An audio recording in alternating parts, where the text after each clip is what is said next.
국민의힘 이준석 대표의 성상납 의혹을 논의하기 위한 윤리위가 이제 사흘 앞으로 다가왔죠. 이 대표는 오늘도 최고위원회에서 모두 발언을 생략했습니다. 윤리위의 판단이 나올 때까지 공개 발언을 자제하겠다는 뜻으로 읽히는데요. 이 대표의 침묵에 배현진 최고위원이 문제를 제기하고 나섰습니다. 관련 내용을 톡소론 정치에서 짚어봅니다.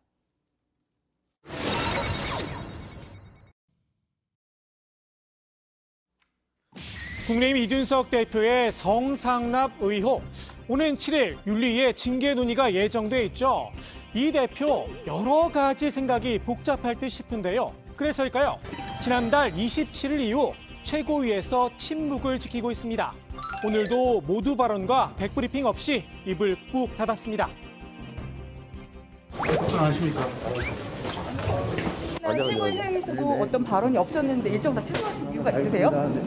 대표님 오늘은 한 말씀도 안 하실 예정이세요? 그런데 말입니다. 아예 회의에 불참한 인사도 있습니다. 권성동 원내대표 옆자리 원래 배현진 최고위원의 자리였죠. 오늘은 정미경 최고위원이 그 자리를 차지했습니다. 배 최고위원, 이 대표의 신상 문제 해결을 촉구하며 최고위를 보이콧한 겁니다. 최고위 의장인 대표의 개인 신상 문제가 해소되지 않은 상태에서 아무렇지 않게 회의를 여는 게 부적절하다고 판단했습니다. 지난주 월요일 회의 이후에도 진술이 나오는 등 같이 회의하기 좀 낯뜨거운 얘기들이 있었습니다. 세상은 돌고 돈다는 말이 있죠. 이 대표, 이제는 바른미래당 손학규 전 대표의 마음을 이해할 수 있을지도 모르겠습니다. 하태경 최고위원은 아까 왔다가 갔어요. 그리고 권은희 최고, 이준석 최고는 제가 구체적인 소식은 모르겠고. 배 최고위원이 밝힌 보이콧의 이유죠. 이른바 낯뜨거운 이야기들. 아마도 아이카이스트 김성진 대표의 경찰 진술 때문인 듯 싶은데요. 이제 이준석이 7월 11일 날 첫 접대에서 굉장히 만족을 했다는 거예요. 굉장히 만족을 했고 의전에 특히 만족을 해서. 사실 어제 오늘 나온 이야기들은 아닙니다. 그럼에도 배 최고위원이 강하게 나오는 이유, 나름의 정치적 판단이 있었을 듯 싶은데요. 일부에선 윤심을 살핀 게 아니냐는 해석이 나오는데요. 최근 윤심이 이 대표에게서 돌아선 징후가 아니냐, 정치적 해석을 낳은 사안이 있었죠. 윤석열 대통령과 이준석 대표 사이의 연결고리, 박성민 의원의 대표 비서실장직 사퇴입니다. 우크라이나 친서, 윤 대통령과의 면담, 중간에서 조율을 했던 게 바로 박 의원이었습니다. 박성민 의원님이 저한테 그렇게 그만두겠다는 이야기를 이제 했을 때 제가 한 0.5초 정도 만감이 이렇게 왔다 갔다 했습니다. 그래서 대통령의 의중을 살폈다는 얘기가 나오는 건 뭐 어떻게 할 수 없지 않습니까? 워낙 대통령실과 또 이 당대표실 간의 가교 역할을 너무 잘하셨던 분이기 때문에 그래서 뭐 그 해석까지 뭐 제가 뭐 부인하고 이럴 수는 없을 겁니다. 다만 이 대표는 박 의원의 사태가 윤심보다는 윤핵관 때문이라고 보는 듯 싶은데요. 비서실장으로서 뭐 대표를 잘 모셔라 뭐 이런 얘기를 주변에서 한다는 얘기는 들었어요. 근데 잘 모시라는 게 뭐 못 모셔서 그렇게 얘기하는 게 있습니까?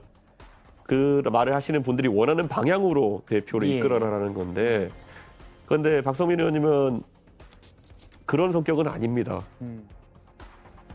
윤심, 혹시나 모를 일이죠. 연결고리였던 박 의원이 사라졌으니 확인할 방법도 없습니다. 이 대표, 적어도 정치적 파장은 줄이고 싶었나 봅니다. 나토 정상회의를 마치고 돌아온 윤 대통령을 공항에 나가서 영접을 했습니다. 활짝 웃는 모습으로 말입니다. 이번에 너무 성과가 좋았던 것 같습니다. 그랬더니만은 웃는 표정이 나오신 겁니다. 제가 했던 말이 무엇이냐, 지금 많은 기자분들이 독순술을 하고 계시거든요. 입술을 읽으려고 하시는데 이번에 보니까 정말 성과가 좀 한국에서 보기에도 의미가 있었다는 것을 말씀드렸고. 앞서 이제 그 사진을 이 대표는 윤 대통령에게 자신의 능력을 어필하기도 했는데요. 최근 윤 대통령의 국정 지지율이 크게 떨어졌죠. 제가 역할을 맡으면 20일이면 해결할 자신이 있다 장담을 했습니다. 개혁적 성향의 정책을 준비해서 일관되게 밀어붙이면 대중은 그걸 바라보고 평가를 한다는 겁니다. 그런데 말입니다. 제가 역할을 맡으면이라 이미 여당의 대표죠. 왜 이제껏 제 역할을 안 한 걸까요? 도와달라는 얘기를 안 하고 있다는 게 이 대표의 설명인데요. 최저임금 문제를 예로 들며 자신의 의견을 미리 묻거나 확정한 뒤 따로 얘기도 해주지 않았다는 겁니다. 글쎄요, 이 대표의 말대로라면 정부가 여당 대표를 패싱하고 있다는 거겠죠. 정부가 여당을 무시한다면 문제 제기를 해야 하는 게 바로 여당 대표의 역할입니다. 당정협의라는 말이 괜히 있는 게 아닙니다. 더욱이 개혁적 성향의 정책 준비, 굳이 요청이 없더라도 당 차원에서 얼마든지 할 수 있습니다.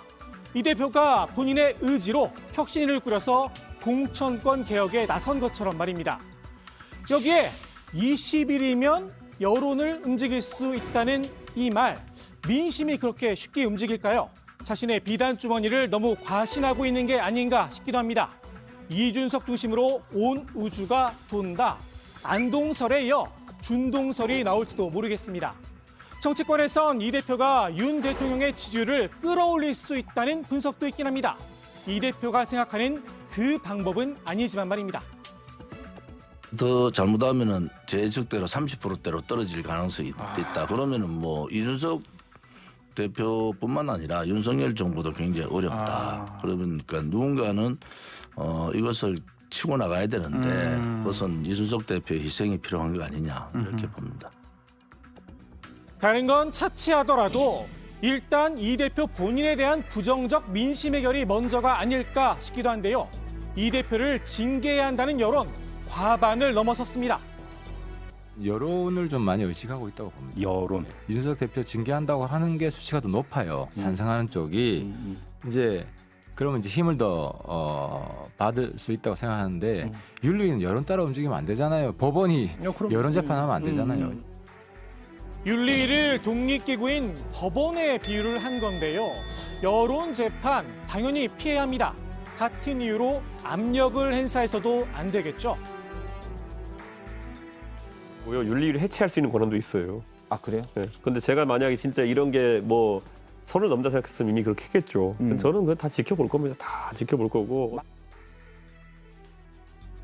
이 대표는 윤리위 판단을 앞두고 이른바 그들에게도 일종의 경고의 메시지를 냈습니다. 모두 달리면 되지 그들이 감당할 수 없는 방향으로라고 말입니다. 감당할 수 없는 방향으로 달린다라 여러 해석이 나왔는데요. 이 대표가 지난 대선 상황을 상기시키면서 나름의 힌트를 줬습니다. 그럼 선거 승리를 위해서 제가 달린다 그러면은 예. 승리를 위해서는 여러 가지 행동을 해야 되는 겁니다. 예를 들어 선거 때 보면은 뭐 윤석열 후보와 생각하는 방향이 달라가지고 그럼 내가 선대위에 사퇴하겠다라고 예. 하는 이런 것들 선거만 하려고 제가 당대표 나온 건 아닙니다. 그리고 제가 생각하는 당의 개혁 방향이라든지 예. 이런 것들을 영속화해서 이제 남겨야 되는 것이고 그래서 그런 걸 이제 할 때가 됐다. 윤리위에서 어떤 결과가 나오든 정면 돌파에 나서겠다는 의미겠죠. 무슨 방법을 써서라도 말입니다. 저희 당 지도부로서 국정 운영과 당의 흔들림 없이 가기 위해서는 어떤 방향으로든지 어떤 방법이라든지 저희가 쓸 수 있는 방법을 다 쓸 수 있다는 해석을 하시면 될 것 같습니다. 결국 관심은 이 대표 징계 여부에 쏠릴 수밖에 없는데요. 일부에선 윤리의 판단이 더 늦어질 수 있다는 분석도 나옵니다. 경찰이 아이카이스트 김성진 대표에게서 새로운 증언을 확보했죠. 지금 오늘 2013년 7월 11일하고 7월 18일 것까지밖에 못했는데 지금 수사기관, 그러니까 경찰에서 제시한 게 2016년까지거든요. 그래서 다 합치면 한 20몇 번이에요. 그래서 이걸 다 이제 포괄일제로 볼 경우에는 공소시효 문제는 뭐 전혀 문제될 게 없습니다. 저는 결론 안 날 것 같아요. 이번에도 안 난다. 왜 그러냐면 새로운 것들이 나왔거든요. 또 예를 들어 지금 뭐 2016년까지 왜냐하면 13년에만 있었다는 거는 뭐 공소시효 문제라든지 이렇게 있을 수 있는데 16년까지 뭐 20회 넘었다 이렇게 얘기해 버리면 그 동안에 안 나왔던 내용들이잖아요. 그러니까 여기에 경찰은 김성진 대표를 추가로 조사하겠다고도 밝혔습니다. 수사에 속도가 붙기 시작한 겁니다. 그래서 징계를 한다고 가정했을 때요. 수사 결과가 만약에 아니다라고 나왔을 반대로 때 나오면 네. 윤리위가 굉장히 정치 부담이 클 거고요. 반대의 경우도 윤리위가 이번에 징계를 하지 않았는데 만약에 수사 결과 문제가 있다고 밝혀지면 그것도 역시 윤리위의 부담이기 때문에 윤리위가 어떤 섣부른 정치적인 판단을 하기 어렵다고 저는 생각합니다. 당내에선 윤리위의 정무적 판단이 필요하다는 목소리도 나오는데요. 사건의 수사가 다 종결될 때까지 이 논의 자체를 중단하든지 아니면 그냥 이 윤리 차원에서 갖고 있는 정보와 객관적 자료에 근거해서 결론을 내주든지 해야지. 본래 이게 지금 4월 달에 예정이 됐다가 계속 미뤄지는 거잖아요. 그래서 지금 당의 이 내용이 커진 거거든요. 윤리도 이제는 좀 종합적으로 우리 대통령 지지율이나 국민의힘 지지율 생각해서 좀 정무적 판단을 할 때가 됐다고 생각합니다.